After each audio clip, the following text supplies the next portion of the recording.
तो साथियों नमस्कार, मेरा नाम है मनदीप और आप देख रहे हैं एमडी हिंदी न्यूज। साथियों उम्मीद करता हूं आप सभी स्वस्थ होंगे, मस्त होंगे।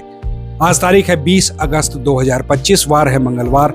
आज विक्रम संवत 2082 का भाद्रपद मास चल रहा है और कृष्ण पक्ष की आज द्वादशी तिथि है। तो साथियों चलिए पहले देखते हैं दिन भर की हरियाणा की प्रमुख सुर्खियां। भिवानी चरखी दादरी में इंटरनेट सेवा हुई बंद, ग्रामीण बोले मनीषा का संस्कार नहीं होने देंगे, सीबीआई से जांच करवाने की मांग करी। पिता ने कहा कि जबरन नहीं करूंगा, रास्ते बंद, बताएंगे पूरी खबर। हरियाणा विधानसभा मानसून सत्र 22 अगस्त से होगा शुरू।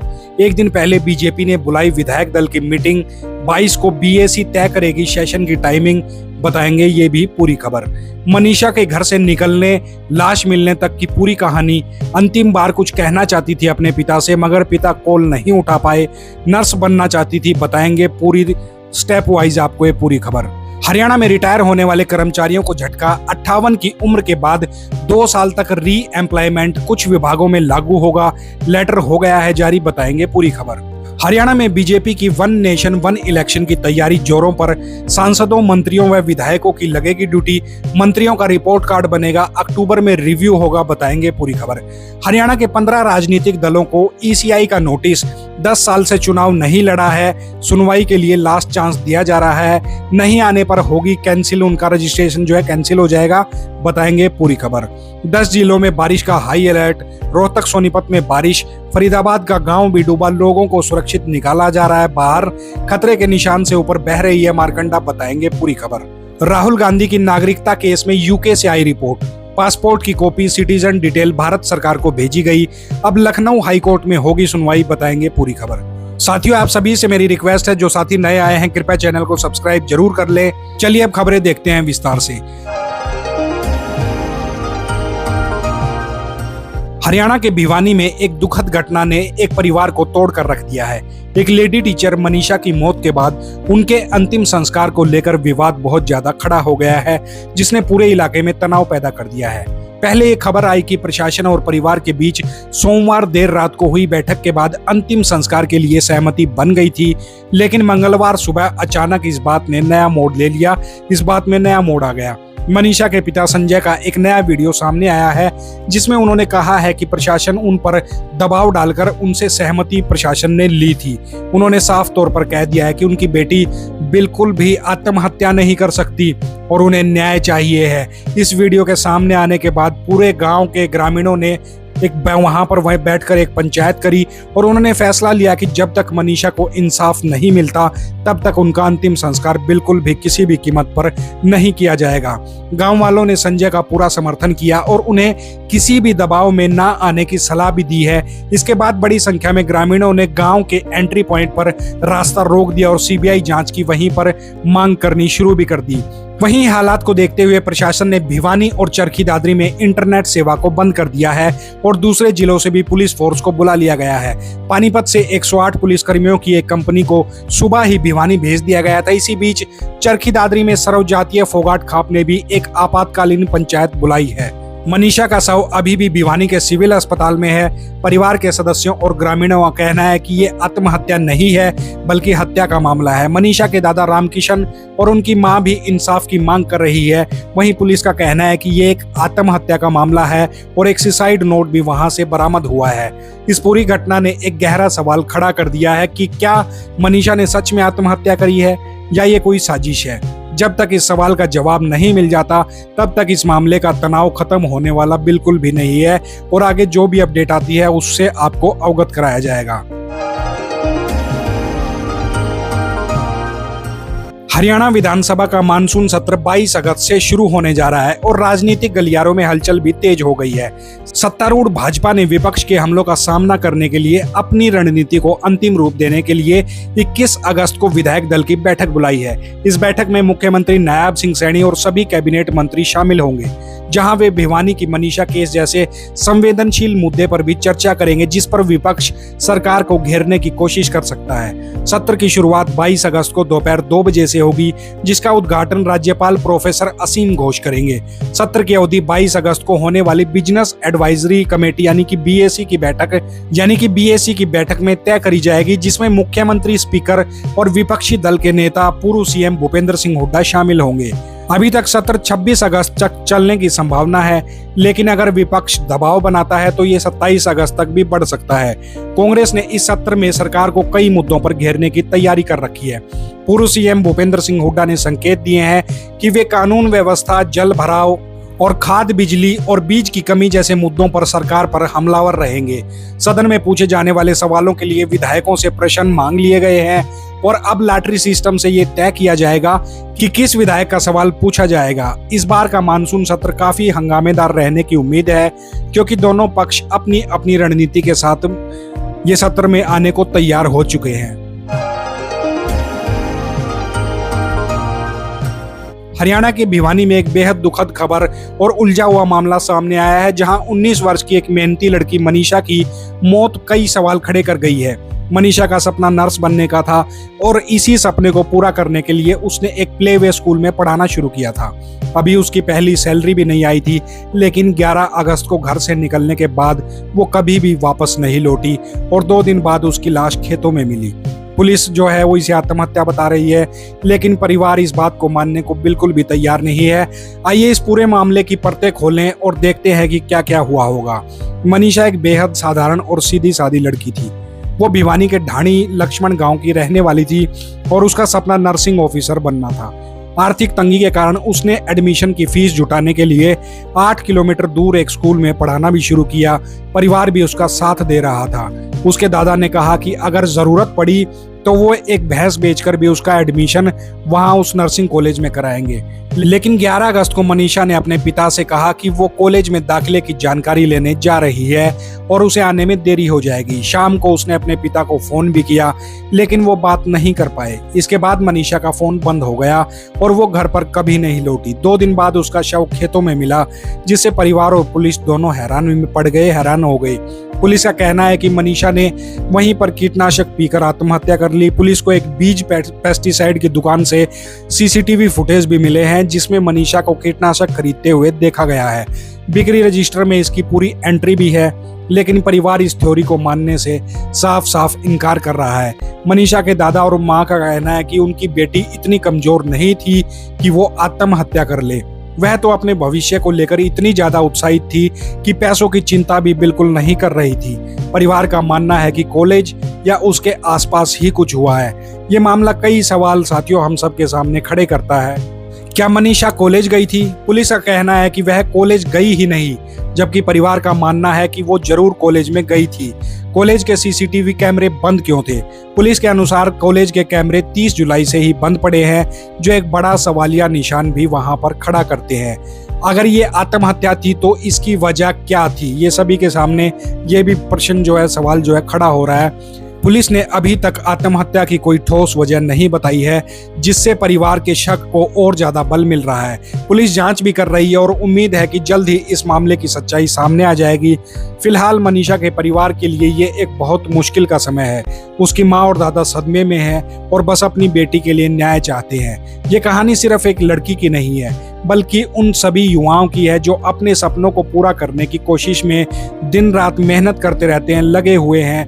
इस दुखद घटना के बाद ये सोचना भी जरूरी है, क्या हमारे समाज में सपनों को पूरा करने की राह इतनी ज्यादा मुश्किल हो गई है कि उसे कोई बीच में छोड़ के ही हार मान ले, या फिर ये मामला कुछ और ही है जिसकी सच्चाई अभी तक हमारे सामने और आपके सामने, जनता के सामने आना अभी बाकी है।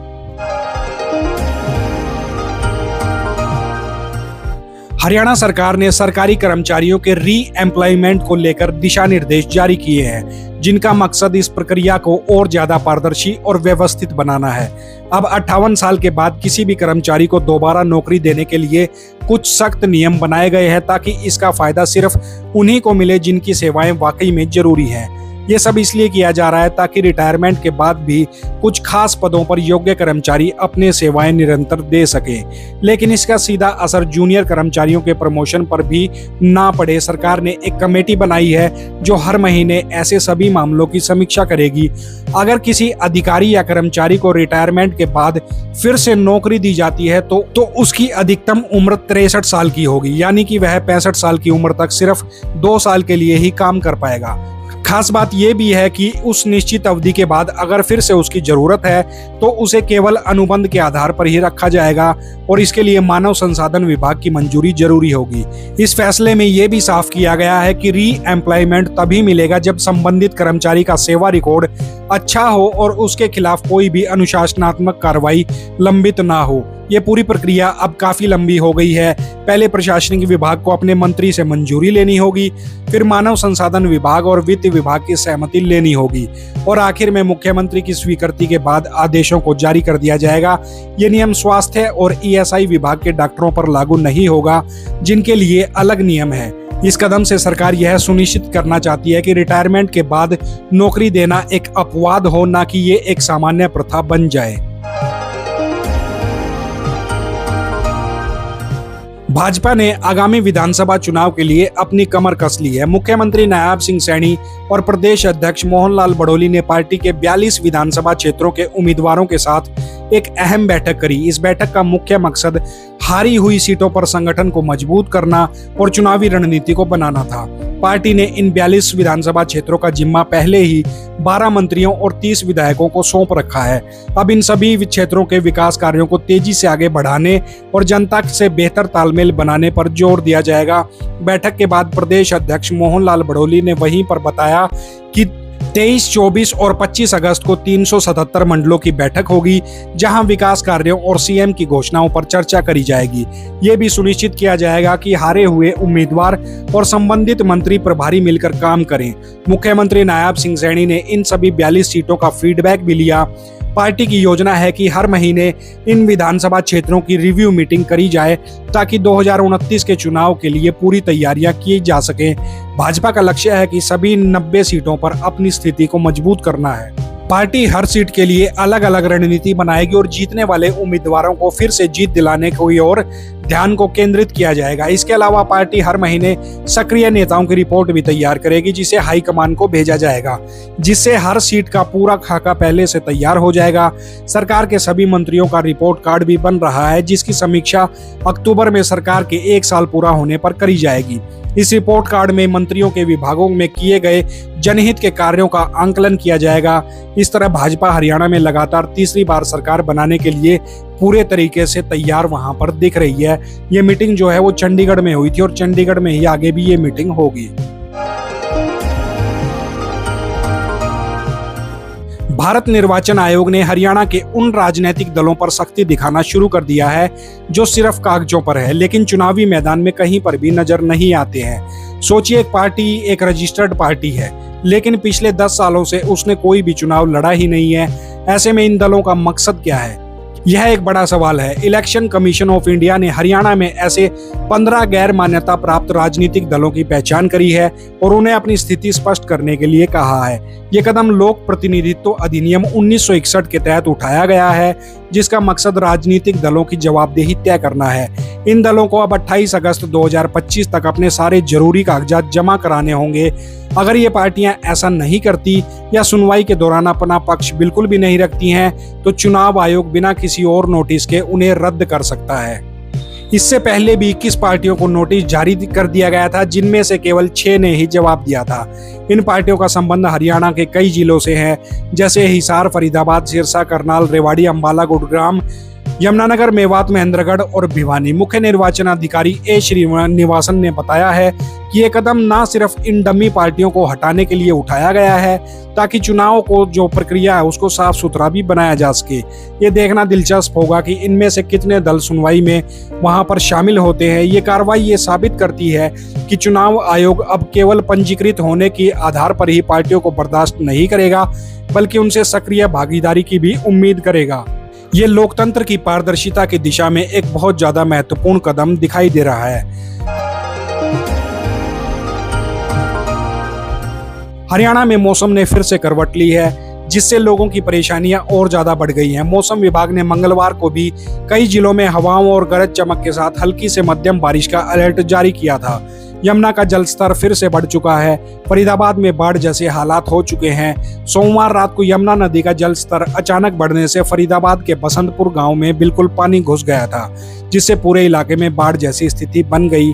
लोग रात भर परेशान रहे और सुबह राहत बचाव कार्य फिर से एक बार शुरू किया गया। इस मानसूनी सीजन में सामान्य से अधिक बारिश हुई है। अब तक 295 mm की सामान्य बारिश के मुकाबले 332 mm बारिश दर्ज करी जा चुकी है। सबसे ज्यादा बारिश का असर यमुनानगर में हुआ, जहां का आंकड़ा 800 mm के करीब पहुंच गया है, जबकि सबसे कम बारिश कैथल में हुई है। 20 अगस्त को सिरसा, फतेहाबाद, हिसार और भिवानी जैसे जिलों में 0 से 25% बारिश की संभावना है, जबकि अंबाला, कुरुक्षेत्र और पानीपत में 25 से 50% बारिश हो सकती है। पंचकुला और यमुनानगर में जो है 50 से 75% बारिश की संभावना बनी हुई है। 21 अगस्त को इस दिन भी बारिश की संभावना है, लेकिन कोई खास अलर्ट नहीं है। ज्यादातर जिलों में 25 से 50% तक की बारिश की उम्मीद है। 22 अगस्त को मौसम विभाग ने 22 अगस्त से बारिश की गतिविधियां बढ़ने का अनुमान जताया है। पंचकुला, अंबाला, यमुनानगर और करनाल में येलो अलर्ट जारी कर दिया गया है। इन सभी जिलों में 50 से 75% बारिश हो सकती है और कुल मिलाकर हरियाणा में अगले कुछ दिन में मौसम अस्थिर रहने की जो है उम्मीद जताई जा रही है। राहुल गांधी की नागरिकता पर एक बार फिर से सवाल उठ रहे हैं और इस बार मामला सीधे सीधे ब्रिटेन से जुड़ा हुआ है। ये पूरा विवाद तब शुरू हुआ जब एक याचिका में आरोप लगाया गया कि राहुल के पास भारतीय नहीं बल्कि ब्रिटिश नागरिकता है। ये मामला अब सिर्फ आरोप प्रत्यारोप तक सीमित नहीं है, क्योंकि ब्रिटेन सरकार ने इस संबंध में भारत को एक रिपोर्ट भेज दी है। दरअसल कर्नाटक के एक वकील और बीजेपी नेता एस विघ्नेश शिशिर ने इलाहाबाद हाईकोर्ट की लखनऊ बेंच में याचिका दायर कर दावा किया था कि राहुल गांधी ने ब्रिटेन में एक कंपनी में डायरेक्टर रहते हुए खुद को ब्रिटिश नागरिक बताया था। इसके बाद हाईकोर्ट ने केंद्र सरकार से जवाब मांगा। गृह मंत्रालय ने यूके सरकार को लेटर लिखा और अब ब्रिटेन ने अपनी रिपोर्ट भारत सरकार को सौंप भी दी है, जिसमें पासपोर्ट और नागरिकता से जुड़ी गोपनीय काफी जानकारियां उसमें शामिल हैं। अगले हफ्ते इस मामले की सुनवाई के दौरान ये दस्तावेज कोर्ट के सामने रखे जाएंगे। ये पहला ऐसा मौका नहीं है जब राहुल गांधी की नागरिकता पर सवाल उठ रहे हैं। साल 2019 में भी सुप्रीम कोर्ट ने इसी तरह की एक याचिका दायर करी थी। उस समय के चीफ जस्टिस रंजन गोगोई की बेंच ने इस याचिका को खारिज कर दिया था। कोर्ट ने कहा था कि अगर कोई कंपनी किसी फर्म में किसी व्यक्ति को ब्रिटिश नागरिक बताती है तो सिर्फ इतने से ही वो ब्रिटिश नागरिक नहीं हो जाता। इस मामले में अब सबकी निगाहें इलाहाबाद हाईकोर्ट की लखनऊ बेंच पर टिकी हुई है। कोर्ट ने इसे राष्ट्रीय महत्व का मामला भी बताया है और साथ ही कहा है कि इसमें देरी जो है वो स्वीकार्य बिल्कुल भी नहीं होगी। अब ये देखना दिलचस्प होगा कि ब्रिटेन से आई रिपोर्ट में क्या जानकारी है और क्या इससे इस पुराने विवाद पर विराम लगेगा या फिर ये एक नया मोड़ ले लेगा। राहुल गांधी पर मानहानि के और भी कई मामले चल रहे हैं, लेकिन नागरिकता से जुड़ा यह मामला सबसे ज्यादा महत्वपूर्ण फिलहाल के लिए माना जा रहा है। तो साथियों, ये थी आज की हरियाणा की प्रमुख खबरें। जो साथी नए हमारे चैनल पर आए हैं वो कृपया हमारे चैनल को सब्सक्राइब जरूर कर लें, वीडियो को लाइक करें और कमेंट करके बताएं कि आप हरियाणा के किस हिस्से से हमारे वीडियो को देखते रहे हैं। मिलते हैं आपसे कल नई खबरों के साथ। तब तक जय हिंद, जय राष्ट्र, जय हरियाणा।